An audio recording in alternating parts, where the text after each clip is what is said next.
Sir તમે ફિશરની દવા તો મને લખી આપી છે, હા. તો એ મારે કેવી રીતે લગાવવાની અને પછી મારે બીજી શું કાળજી રાખવાની?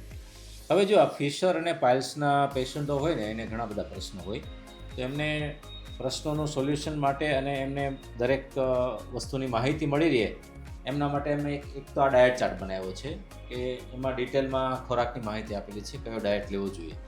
અને બીજું એક આ જનરલ ઇન્સ્ટ્રક્શન છે કે આમાં પાઇલ્સના પેશન્ટને શું કરવું જોઈએ, શું ના કરવું જોઈએ, એ બધું ડિટેલમાં માહિતી આપી છે.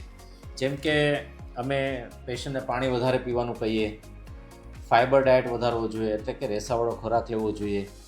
ટોયલેટ કરવામાં અમુક પેશન્ટને ખરાબ આદત હોય કે લાંબો સમય બેસી રહેતા હોય, તો એ અમે ના પાડીએ કે ભાઈ લાંબો સમય બેસી નહીં રહેવાનું, 5 મિનિટની અંદર ટોયલેટમાંથી બહાર આવી જવું જોઈએ. લાંબો સમય ટોયલેટમાં જોર નહીં કરવાનું. તીખું અને ગરમ મસાલાવાળો ખોરાક ના લેવો જોઈએ. હોટલનો ખોરાક ના લેવો જોઈએ. જો કોઈને દુખાવો રહેતો હોય તો એ ગરમ પાણીનું ટબ ભરીને સવાર સાંજ ગરમ પાણીનો શેક લઈ શકે છે.